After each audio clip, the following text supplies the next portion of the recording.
Olá, bem-vindos a mais uma exploração aprofundada aqui no nosso espaço.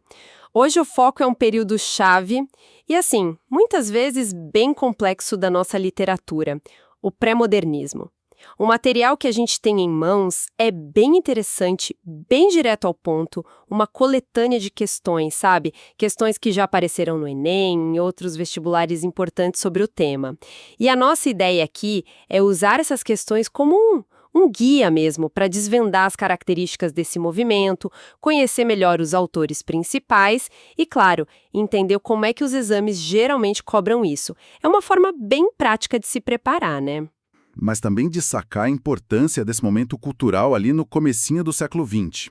Brasil em plena República Velha, um caldeirão, né? Exatamente, é isso mesmo, um caldeirão. O pré-modernismo não surge do nada, né? Ele está nesse período de transição super intensa, o Brasil passando por transformações sociais, políticas enormes. É só pensar na revolta da vacina, em Canudos, na revolta da Chibata.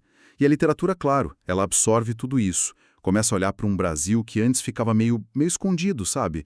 O sertão, os subúrbios do Rio, os imigrantes chegando, os funcionários públicos ali espremidos e as desigualdades sociais gritantes, né? Isso fica muito evidente. Certo. Então vamos começar a desembrulhar isso aí. Olhando as questões, um nome que, assim, salta aos olhos logo de cara é Lima Barreto. Tem uma questão do Enem de 2023, por exemplo, que pegou um trecho do Triste Fim de Policarpo Quaresma. Aquele trecho que descreve a biblioteca dele, cheia de autores nacionais. E o ponto-chave da questão era o jeito como ele falava dos escritores. O Bento Teixeira, o Gregório de Matos. Por que esse detalhezinho da linguagem, usar o artigo definido, é tão importante ali? Isso é fascinante, porque mostra como um detalhe linguístico, que parece pequeno, na verdade revela a alma do personagem. Usar o fulano não é só um jeito de falar, é um marcador, mostra intimidade, um conhecimento profundo e, mais que tudo, uma valorização enorme desses autores. O Policarpo era um nacionalista, assim, fervoroso, quase obsessivo, ufanista, como a gente diria hoje, né? Para ele, esses autores eram os pilares da identidade nacional que ele defendia com unhas e dentes. Não tem a ver com regionalismo ou classe social, como outras opções da questão até sugeriam. É um traço psicológico mesmo, da personalidade dele, patriótica e, no fim, meio trágica. O Lima Barreto usa a própria gramática para, de certa forma, ironizar esse patriotismo intelectualizado e frágil da época. E essa obsessão toda não acaba bem para ele, né? O título já meio que entrega. Mas a crítica do Lima Barreto vai além. Tem outra questão agora da UFO de 2015 que traz um diálogo final de Clara dos Anjos que é impactante demais. Mamãe, que é minha filha. Nós não somos nada nesta vida. Chega a doer ouvir isso. O que esse grito de desespero representa ali? Esse diálogo é um verdadeiro soco no estômago. Ele sintetiza a força da crítica social no Lima Barreto. A análise correta da questão, ela aponta justamente que essa fala é uma metáfora poderosa do sofrimento, da falta de perspectiva de uma classe social muito específica. Pensa bem. Décadas depois da abolição, e é importante lembrar, a história se passa na Primeira República, não mais no Império, essa população, principalmente a mulher negra e pobre como a Clara, continuava ali, marginalizada, estigmatizada, sem caminhos reais para subir na vida. A fala dela não é só um lamento pessoal, sabe? É a constatação de uma invisibilidade social que era estrutural. É pesado. E essa ligação forte entre a obra e a realidade social, incluindo a própria vida do Lima Barreto, parece ser constante, né? Teve uma questão da Uniteens de 2021 que listava várias características dele, o realismo crítico, a ironia fina, a discussão aberta sobre preconceito racial, as diferenças sociais. Mencionava até como o Policarpo Quaresma saiu primeiro em folhetim lá no jornal, em 1911, antes de virar livro só em 1915, e ainda trazia detalhes da vida dele. Negro, pobre, estudou no Pedro II, que era super prestigiado, mas não terminou engenharia na Politécnica. Fica muito claro que a vida dele alimentava a obra, né? Sem a menor dúvida. A análise da Unitins está corretíssima ali nos itens II, 3 e 4 da questão, para quem viu. A obra do Lima Barreto é um retrato, assim, implacável das injustiças, das contradições do Rio de Janeiro da Belle Époque. E ele usa, sim, a própria experiência como matéria-prima. Isso aparece até no estilo. Ele foge de propósito daquele academicismo parnasiano, sabe? Aquela poesia super rígida na forma, preocupada com a métrica perfeita, buscando temas lá na mitologia clássica. Meio longe da realidade brasileira que pulsava ali. Barreto faz o contrário. Usa uma linguagem mais direta, mais coloquial, mais próxima da fala da rua. Isso era uma marca importante desse pré-modernismo, que já queria romper com os modelos literários anteriores, considerados muito artificiais. E o fato de publicar em folhetim, como você lembrou, ajudava essas histórias a chegar num público maior, né? Fora daqueles círculos literários mais fechados, mais elitizados. Mudando um pouquinho o foco, mas ainda nesse universo pré-modernista, a gente encontra uma figura muito, muito singular. Augusto dos Anjos. Teve uma questão da Unesp 2019 que fez uma comparação bem interessante. Pegou o poema Mágoas dele e colocou do lado de trechos do Drummond, Torquato Neto, Adélia Prado, Chico Buarque, todos começando com Quando Nasci. O tom do Augusto é de um pessimismo, assim, atroz, né? Quando nasci, num mês de tantas flores, todas murcharam. A questão pedia para achar a afirmação incorreta sobre esses versos. Augusto dos Anjos é realmente um ponto fora da curva. Ele está ali cronologicamente no pré-modernismo, mas a linguagem dele é única.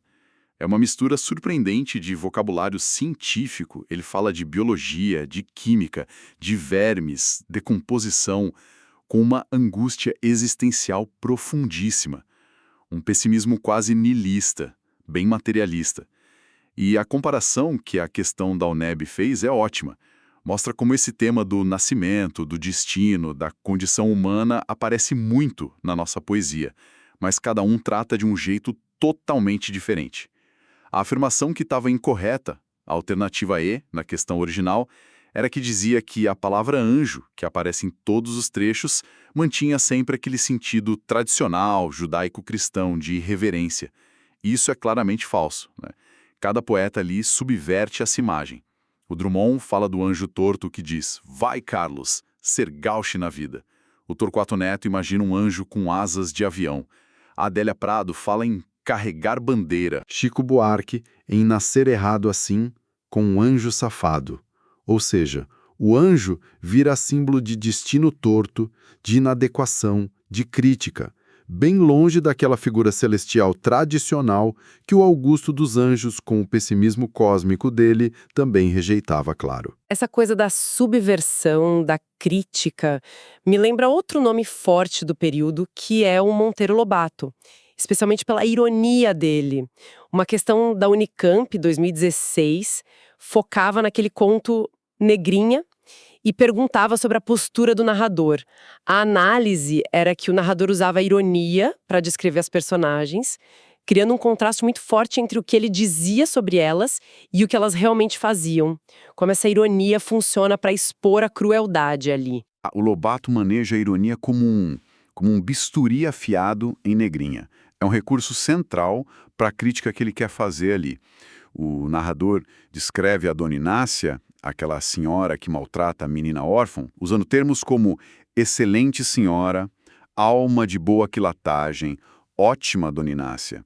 Só que logo em seguida, às vezes na mesma frase, ele narra as atrocidades que ela comete. Os beliscões, as humilhações, a tortura psicológica, esse contraste brutal entre a descrição que parece positiva e a realidade das ações cruéis é que expõe a hipocrisia, a falsidade moral da personagem e, por tabela, de uma certa elite da época, né, que mantinha aquela aparência de virtude, mas praticava barbaridades. O narrador não está concordando com a bondade dela de jeito nenhum. Ele está usando a linguagem dela contra ela mesma, denunciando de forma implacável por meio dessa ironia cortante. E falando em Lobato e posturas fortes, ele também foi protagonista de uma polêmica gigantesca quando criticou duramente a exposição da pintora Anita Malfatti, certo? Uma questão do Enem 2016 trouxe justamente trechos dessa crítica famosa, paranoia ou mistificação, Trouxe também um texto de defesa da Anitta feito pelo Oswald de Andrade e ainda a imagem da obra O Homem Amarelo. A pergunta queria que a gente entendesse o cenário artístico daquele momento, o que essa briga toda revela sobre as tensões culturais da época. Zero do modernismo brasileiro, embora tenha acontecido antes da semana de 22. Ela escancara o choque cultural que as novas linguagens artísticas estavam causando. A Anitta Malfatti, que vinha influenciada pelas vanguardas europeias, tipo o expressionismo, trazia uma pintura que quebrava com aquela representação fiel da realidade. E o Lobato, que naquele momento representava uma visão mais conservadora, ligada à arte acadêmica, ao realismo que ele chamava de normal, reage com uma violência verbal assim espantosa. Ele usa termos como paranoia, compara a arte dela com desenhos de internos de hospício, desqualifica totalmente o trabalho. Isso mostra uma resistência enorme ao novo. Do outro lado, o Oswald de Andrade, que seria uma figura central do modernismo, sai em defesa da Malfatti. Elogia a expressividade, a coragem, a ruptura com o que ele chama de preconceito fotográfico na arte. Esse embate não é só uma briguinha de egos, não. É o confronto direto entre o velho e o novo, entre a tradição e a vanguarda. Mostra a efervescência, a busca por uma identidade artística autenticamente brasileira, ainda aqui com influência externa, claro, que estava borbulhando ali no início do século XX e que ia desaguar na Semana de Arte Moderna. Dá para perceber que o período é mesmo um caldeirão de estilos, de vozes diferentes. Uma questão da FPR 2020 puxou um outro fio interessante, a figura do narrador intruso, aquele que se mete na história para dar opinião. A questão comparava Casa de Pensão, do Aloysio Azevedo, que a gente associa mais ao naturalismo, mas o foco era no estilo narrativo com Clara dos Anjos, do Lima Barreto. E pedia um exemplo dessa intromissão no Aloysio. Como é que essa característica aparece? Sim, essa figura do narrador que não só conta a história, mas entra nela para comentar, para julgar, para dar lição de moral. É algo bem presente na literatura do século XIX e que continua ali no pré-modernismo.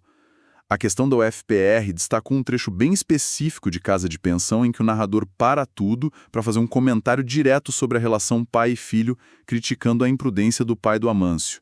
A passagem era algo como: "E não se lembrava o imprudente de que o amor de pai é bem ao contrário do amor de filho."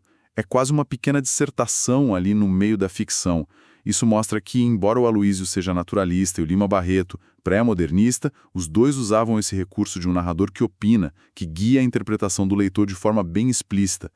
É uma técnica que depois o modernismo vai, em grande parte, tentar evitar, buscando narrativas mais objetivas ou com múltiplas vozes, né? E as conexões com a história e economia do Brasil também são bem fortes. Teve uma questão da UERJ 2012 que trouxe um trecho de O Rei da Vela, peça do Oswald de Andrade. Ok, a peça é de 33, já no modernismo, mas ela revisita criticamente o período anterior, né? O personagem Abelardo I descreve como ele lucrou especulando com o café durante a crise, usando dinheiro inglês e informação privilegiada. Como essa fala se liga com a crítica social e econômica? O Rei da Vela é uma sátira, assim, demolidora do Brasil, da República Velha e da sua elite agrária e financeira. O Oswald olha para esse passado para criticar o presente dele. E a fala do Abelardo I é muito emblemática disso.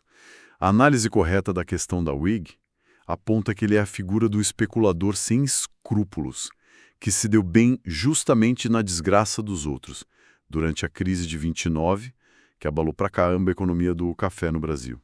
Ele disse: "Com o dinheiro inglês comprei café na porta das fazendas desesperadas. Joguei duro e certo no café-papel. Amontoei ruínas de um lado e ouro do outro." Essa fala escancara a dependência do capital estrangeiro, dinheiro inglês, a falta de solidariedade da elite econômica, a lógica predatória do capitalismo da época. São temas que, de certa forma, já estavam sendo apontados, talvez de um jeito menos caricatural, por autores como o Lima Barreto, quando criticavam as desigualdades e a estrutura de poder. 2018, que trouxe um ângulo diferente, o debate de gênero. Apresentava uma crônica da Júlia Lopes de Almeida, escrita lá em 1906, onde ela criticava mulheres intelectuais que usavam trajes considerados masculinos na época, tipo paletó e colete. Ela defendia que a mulher, ao conquistar espaço público, devia se afirmar como mulher, inclusive na aparência. Uma visão bem específica sobre feminilidade e inserção social para a época, não acha? Nossa, extremamente interessante e complexa essa perspectiva da Júlia Lopes de Almeida. Ela mesma era uma escritora reconhecida, uma mulher que tinha um espaço intelectual importante. A crônica dela reflete um debate que estava muito vivo naquele início do século XX. Como a mulher deve se portar ao entrar em esferas que antes eram só dos homens. A Júlia Lopes argumenta contra o que ela via como uma tentativa de masculinização, de se confundir com os homens pela roupa. Ela defende a manutenção de uma identidade e aparência femininas, mesmo nesses novos espaços. E a análise da questão da Úfrigas ressalta exatamente isso. A crônica discute as pressões sociais da época, esse chamado para que as mulheres mantivessem características associadas ao feminino tradicional, mesmo quando elas estavam desafiando papéis de gênero em outras áreas. Isso mostra pra gente que o pré-modernismo não foi palco só de crítica social e racial, mas também de debates intensos sobre identidade feminina, representação e os limites da emancipação naquele contexto específico. Puxa vida, passeando por essas questões todas, fica muito nítida a riqueza e a complexidade desse pré-modernismo, né? É muita coisa. O Lima Barreto cutucando a ferida social e racial, o Lobato com aquela ironia demolidora, o Augusto dos Anjos com a visão sombria da existência, a Luísio e Oswald dissecando estruturas sociais e econômicas, a Júlia Lopes trazendo o debate de gênero. É muito contexto histórico, social, literário para conectar. E a gente sabe que se preparar para vestibular e Enem exige não só entender cada pecinha, mas saber montar o quebra-cabeça inteiro. Dá um trabalho, né? E falando nisso, em montar esse quebra-cabeça da preparação, olha, para quem é estudante e está nessa jornada, organizar tanta informação e praticar com questões de verdade é fundamental para se sentir seguro. Se você quer ter tudo na mão, uma dica.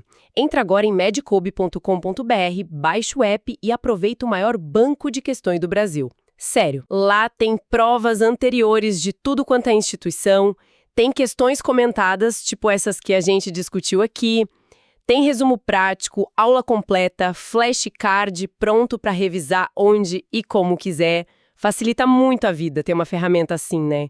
Ajuda a dar conta. Com certeza. Ter acesso a materiais que são confiáveis, bem organizados, com explicações detalhadas, como as questões comentadas que você falou, faz uma diferença brutal. Brutal mesmo. Ajuda a aprofundar o conhecimento e, principalmente, a se familiarizar com o jeito como esses conteúdos são cobrados. Entender os temas que sempre caem, o estilo das perguntas, como a gente viu aqui com o pré-modernismo, é um passo enorme para chegar mais preparado na prova. Não tem jeito. Então, o que a gente tira dessa nossa análise toda aqui? Fica bem claro que o pré-modernismo foi muito mais que só uma ponte, uma transição simples entre o século XIX e a Semana de 22. Foi um momento crucial. Um momento em que a literatura brasileira começou a se olhar no espelho de forma mais crua, mais crítica. Começou a trazer para o centro do palco as vozes e os cenários de um Brasil diverso, desigual, que antes era meio marginalizado na alta cultura. Foi um período de questionamento forte do academicismo, de experimentação com a linguagem e de uma crítica social muito, muito contundente. Exato. E entender esse período é essencial. Ele não só preparou o terreno, né? O terreno estético e temático para o modernismo que viria logo depois, mas ele ajuda a gente a entender a própria formação da nossa identidade cultural, com todas as tensões sociais, raciais, regionais, de gênero que nos formam e que de maneiras diferentes continuam a reverberar até hoje. As questões de vestibular do Enem, ao focarem nesses autores, nessas obras, estão, no fundo, cobrando essa capacidade. A capacidade de ler a literatura como um reflexo e também como uma ferramenta para analisar a sociedade brasileira. Fica essa reflexão mesmo. Como essa literatura de mais de um século atrás já expunha fraturas tão profundas do Brasil. E isso talvez nos leve a uma provocação final para quem está nos ouvindo. Vamos pensar um pouco? Pensemos nas críticas do Lima Barreto ao racismo estrutural, à desigualdade, na denúncia do Monteiro Lobato à hipocrisia das elites, nas reflexões da Júlia Lopes de Almeida sobre o papel da mulher na sociedade. Tudo isso sendo dito, escrito, há mais de 100 anos. Que ecos dessas críticas, dessas tensões, a gente ainda consegue ouvir, assim, claramente nos debates, nos conflitos sociais do Brasil de hoje?